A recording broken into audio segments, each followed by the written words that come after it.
Indicate Health Talks, enriching your knowledge.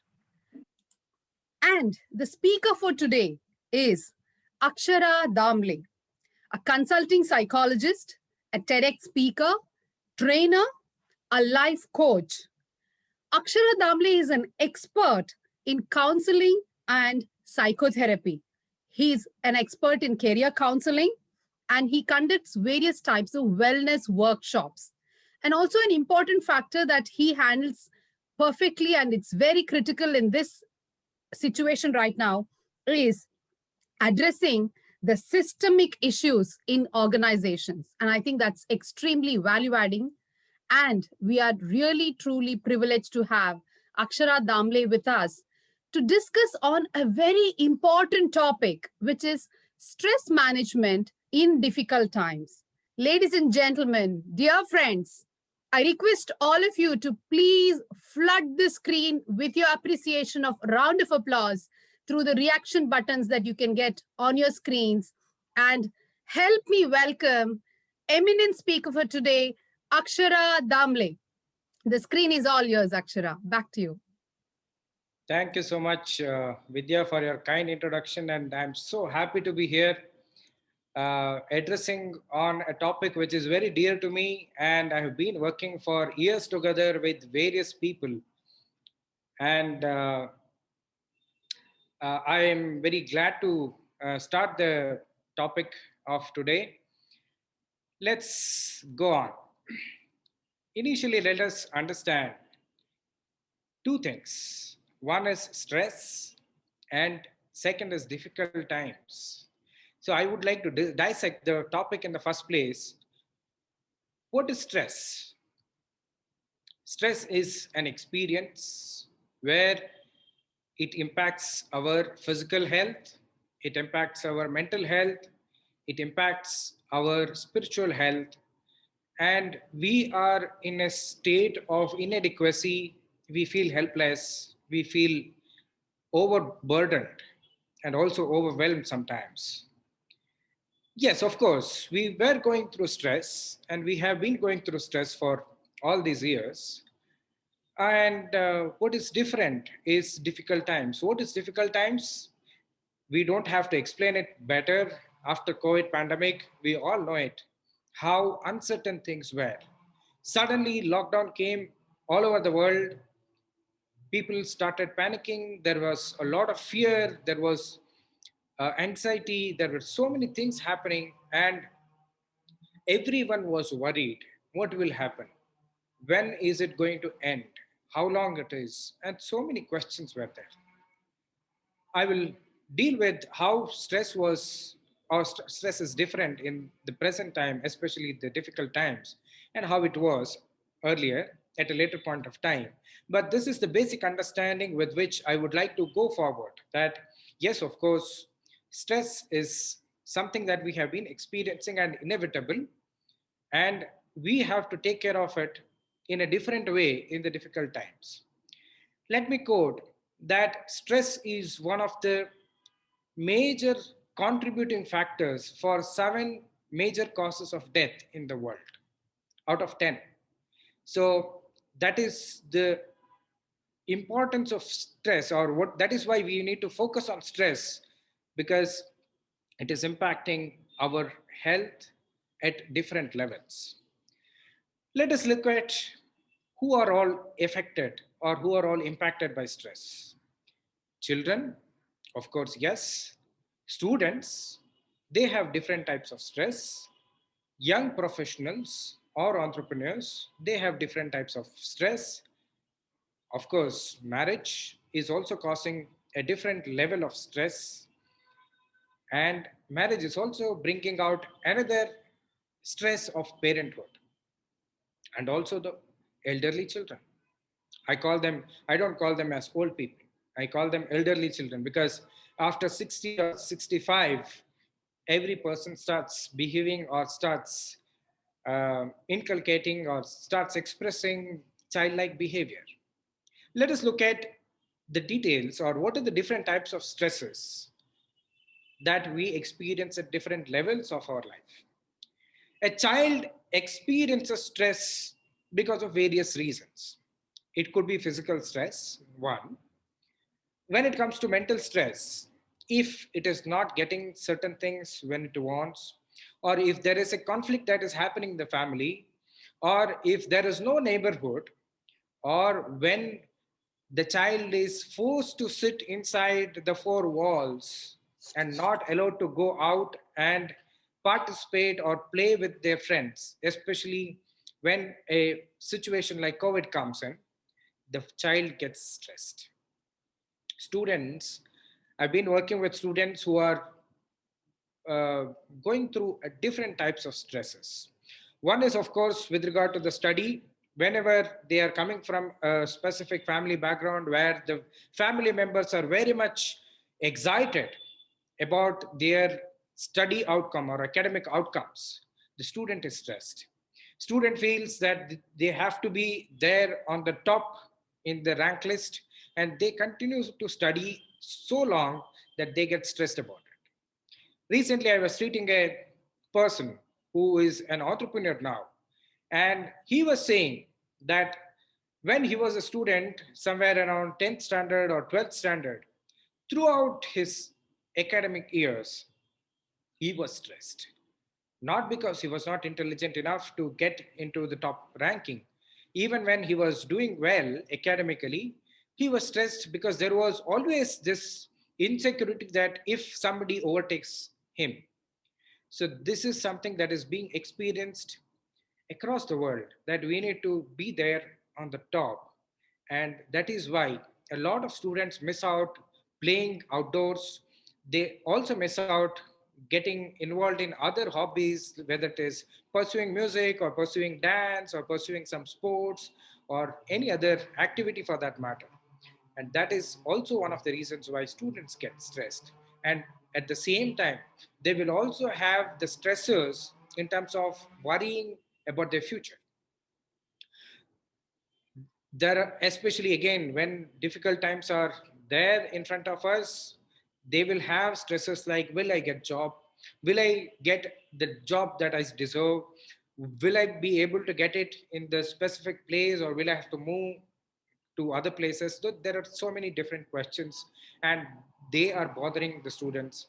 And when it comes to young professionals or entrepreneurs, of course, holding the employment or getting a good employment and dealing with that, the job role itself is a stressor many times. And especially in difficult times like pandemic, like COVID, the professionals or entrepreneurs are forced to work long hours and sometimes may have to compromise their holidays, because if they don't work, then there is somebody else to replace them. So the employer or the organizations are also under stress. So they are putting it on the employees, and hence a lot of young professionals are also feeling the stress.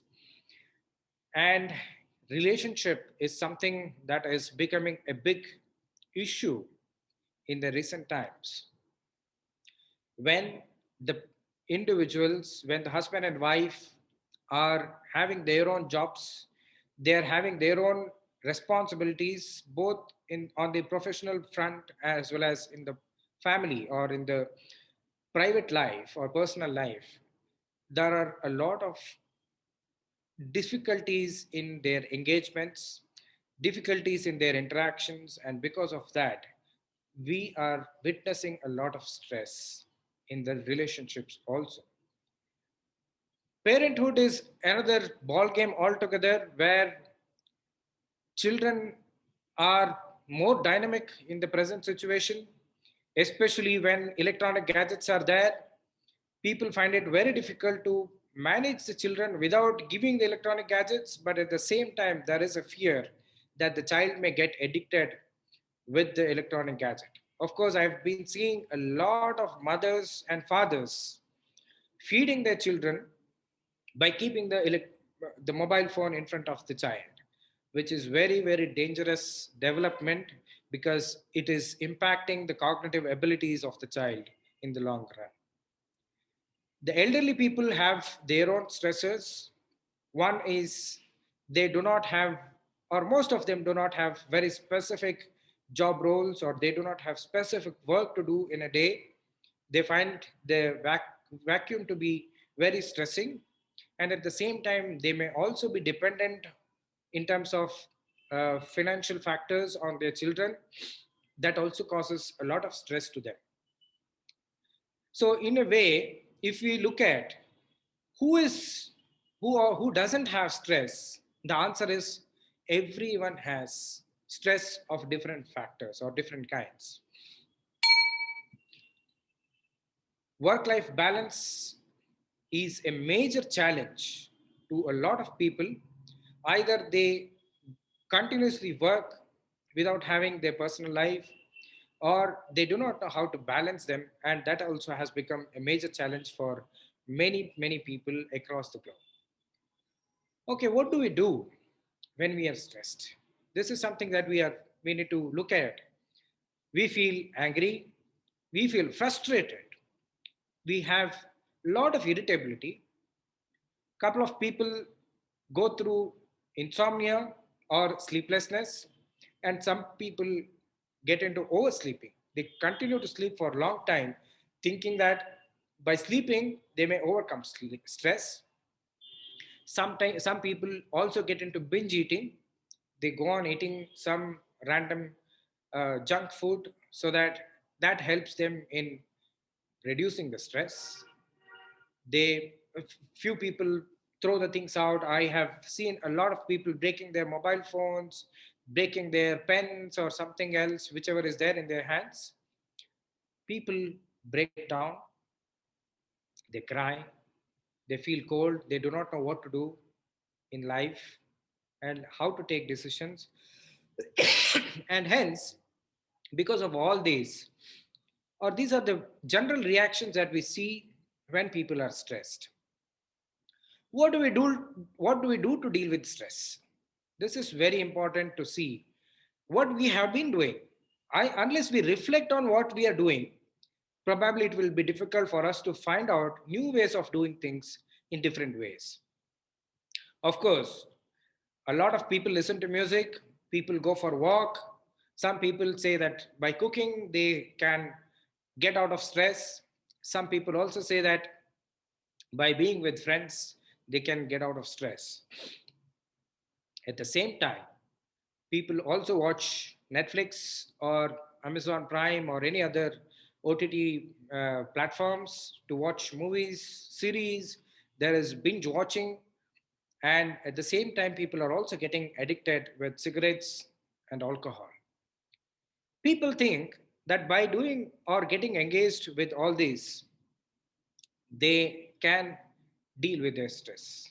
Let me ask you a question. How many of you have been doing one of these activities, like listening to music, or going for a walk, cooking, or being with friends? Can you please text on the chat box if it is possible? And in case if you are concerned about your privacy, you can send directly to me so that your privacy is maintained. How many of you are dealing with your stress by listening to music, going for a walk, or cooking, or some other activity? Okay. Few people say that they are listening to music. Few people are saying they cook.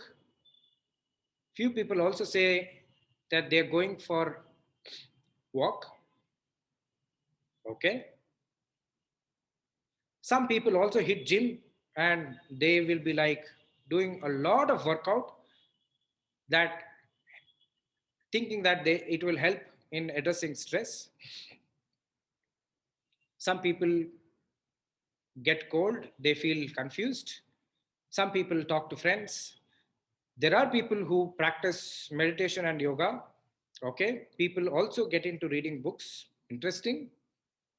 Very interesting. And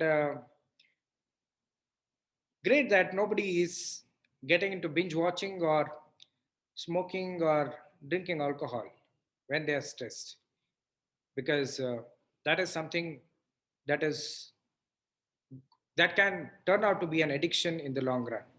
Interesting. Thanks for the responses. Let's ask this question: is it lasting long? Whether all these methods are long lasting? Do you think so? How many of you have been able to deal with stress by using these methods for a longer period of time? Say, if I listen to music, I'm stress free for next 1 week. If I'm going for a walk, I'm stress free for 1 week. Or if I am cooking one day, I'm stress free for 1 week or 1 month. Whether this thing has happened in anybody's life? Again, you can respond in the chat box so that we can make it more interactive rather than I just speak my thoughts. So my simple question is it long lasting? Whatever the methods that you have adopted, is it long lasting? You can say yes or you can say no. Yes, binge eating was not long lasting. Okay. Yes, no, it is not. All these methods are temporary fixing, but yes, sometimes stress gets aggravated. And that is why we need to figure out different ways. And have anyone, or whether anyone has thought why it is very temporary? I've been doing all these things. I have been uh, trying to do other activities whenever I'm stressed, but still it is not long lasting. Why? Have you thought about it? Any answers? You can just text on the chat box. It's repetitive. Yes, it is. And at the same time, it may not give the same experience every time. Any other answers? Any other thoughts? Why these stress coping mechanisms that we already know or that we have already adopted is not working for a longer time? It doesn't address the cause of the stress. Very, very valuable input. Thank you, Mr. Karthik. What I observed is the underlying fundamental problem is what we are trying to do is distraction. When we are stressed, if I listen to music, I'm actually distracting myself from the stress causing agent for a period of time. Of course, I may be a big music lover and I may get involved with the music for some time, but when I come back, the stress is at the same level. When I go for a walk, again, I may feel fresh, I may get fresh air, but at the same time, when I come back, the stress is still there. So, this is what is happening because we are generally trying to distract, or we are thinking that distraction is the only coping mechanism that we can adopt to deal with the stress. So, the idea that we need to understand is distraction is not going to last long. With this note, I would like to take a break